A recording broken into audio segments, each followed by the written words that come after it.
प्यारे बच्चों, ये छोटा सा प्यारा सा और बहुत ही इम्पोर्टेंट क्वेश्चन है। कई बार ये बोर्ड एग्जाम में 2 नंबर में पूछा जा चुका है। और प्यारे बच्चों, ये क्वेश्चन बहुविकल्पीय प्रश्न ऑब्जेक्टिव क्वेश्चन में एमसीक्यूज में भी कई बार पूछा जा चुका है। तो इसीलिए इस वीडियो को बिल्कुल भी स्किप मत कीजिएगा, शुरू से लेकर लास्ट तक देखिएगा और अपने दोस्तों में शेयर भी जरूर कीजिएगा। तो चलिए फिर कॉपी और पेन निकाल लीजिए और समझते हैं। तो प्यारे बच्चों, ब्लैक पेन से हेडिंग डालेंगे छद्म या आभासी एक आणुक अभिक्रिया, और इंग्लिश में कहते हैं स्यूडो यूनिमोलिक्यूलर रिएक्शन। अब प्यारे बच्चों, डेफिनेशन बहुत ध्यान से समझना, इसकी परिभाषा को बहुत ध्यान से समझना। देखिए, वह अभिक्रिया जिसकी कोटि एक परंतु आणविकता एक से अधिक होती है छद्म या आभासी एक आणुक अभिक्रिया कहलाती है।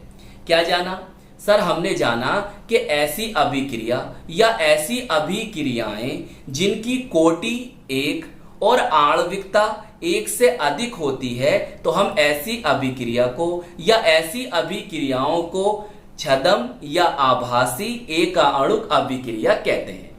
आणविकता कितनी होगी? आणविकता कितनी होगी? एक से ज्यादा, और कोटि कितनी होगी? एक। तो ऐसी अभिक्रियाएं छद्म या आभासी एक आणुक अभिक्रिया कहलाएंगी। चलिए अब प्यारे बच्चों, इसको समझते हैं उदाहरण के द्वारा। चलिए फिर प्यारे बच्चों, अब इस उदाहरण से, इस एग्जाम्पल से इसे समझते हैं। देखिए, एथिल एसीटेट का अम्लीय जल अपघटन। प्यारे बच्चों, आपसे डायरेक्टली ऑब्जेक्टिव में यह क्वेश्चन पूछ लेगा कि एथिल एसीटेट का अम्लीय जल अपघटन किस प्रकार की अभिक्रिया है। या आपसे ऐसे भी पूछ सकता है, भाई यहां पर एथिल है, वो आपसे पूछ सकता है मैथिल एसीटेट का अम्लीय जल अपघटन किस प्रकार की अभिक्रिया है। सही। चलिए अब देखो, ये होता है एथिल और ये है एसीटेट, तो क्या नेम हो गया सर? नेम हुआ एथिल एसीटेट। अगर मैं बात करूं मैथिल एसीटेट की, तो प्यारे बच्चों यहां पर क्या आ जाएगा? CH3। तो ये बन जाएगा क्या अब? मैथिल एसीटेट। हमें कराना क्या है? अम्लीय जल अपघटन, एसिडिक हाइड्रोलिसिस। बोले तो हमें जल से क्रिया करानी है एथिल एसीटेट की। कैसे याद रखोगे रिएक्शन को, उसे समझो। देखिए, जल को तोड़ लो प्यारे बच्चों, H पॉजिटिव में और OH नेगेटिव में। अब देखो, जल से आप OH नेगेटिव लो, ले लिया सर, और यहां से C2H5 लीजिए, तो क्या बनेगा सर? C2H5OH, एथिल एल्कोहल, और आईयूपीएसी नेम एथेनॉल बन जाएगा। अब यहां से H पॉजिटिव लेना है, आपको रिएक्शन याद करने का तरीका बता रहा हूं आपको। H पॉजिटिव लेना है और यहां से ये ले लेना है, तो बताओ क्या बनेगा सर? एसिटिक अम्ल। क्या बना? एसिटिक अम्ल, और आईयूपीएसी नेम एथेनोइक अम्ल होगा। अच्छा प्यारे बच्चों, इसका आईयूपीएसी नेम क्या होगा, आप मुझे कमेंट्स में बताना। चलिए अब बात करते हैं अभिक्रिया की कोटि की। यहां पर प्यारे बच्चों ये वेग है या दर भी लिख सकते हो, और ये क्या है? वेग स्थिरांक है। अब यहां पर ये आपके दोनों कौन है? अभिकारक ही तो है, रिएक्टेंट्स है, और उनकी सांद्रता को लिखा गया है और उन पर लगाई गई है सांद्रताओं पर घात। अभिकारकों की सांद्रता पर क्या लगाई गई? यहां पर घात लगाई गई है। अब आप देख रहे हो प्यारे बच्चों, यहां पर जल की घात 0 है, जबकि एथिल एसीटेट की घात 1 है। तो इसका सीधा सा क्या मतलब हुआ? इसका प्यारे बच्चों सीधा सा ये मतलब है कि अभिक्रिया का वेग या अभिक्रिया की दर, अभिक्रिया का वेग या अभिक्रिया की दर जल की सांद्रता के घात पर निर्भर नहीं करती, या जल की सांद्रता पर निर्भर नहीं करती। कौन? अभिक्रिया का वेग या अभिक्रिया की दर। जबकि अभिक्रिया का वेग या अभिक्रिया की सांद्रता एथिल एसीटेट की सांद्रता के एक घात पर निर्भर करती है। तो इसीलिए प्यारे बच्चों ये एक घात पर निर्भर कर रही है, तो इसीलिए ये कौन सी अभिक्रिया होगी?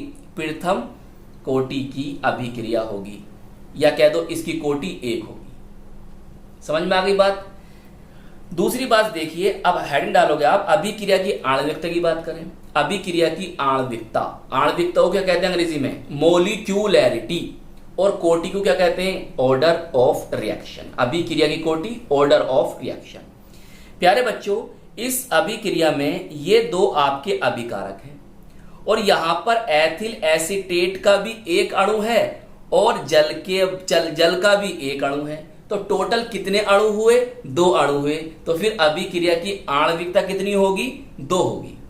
क्योंकि प्यारे बच्चों अभिक्रिया की जो आणविकता होती है वो अभिकारकों के अणुओं की संख्या के बराबर होती है। जितने अभिकारक के अणु होंगे उसकी आणविकता भी उतनी ही होगी। अब यहां पर 2 अणु हैं तो आणविकता भी कितनी हुई? 2 हुई। तो आप क्या देख रहे हो कि एथिल एसीटेट का अम्लीय जल अपघटन जो है उसकी अभिक्रिया की कोटि जो है उसके अभिक्रिया कोटि जो है 1 है और जबकि अभिक्रिया की जो आणविकता है वो 2 है। तो बस ऐसी अभिक्रिया को हम छद्म या आभासी एक अणुक अभिक्रिया कहते हैं। प्यारे बच्चों इसकी डेफिनेशन ना आप इस एग्जाम्पल के अकॉर्डिंग भी दे सकते हो कि ऐसी अभिक्रियाएं जिसमें दो अभिकारकों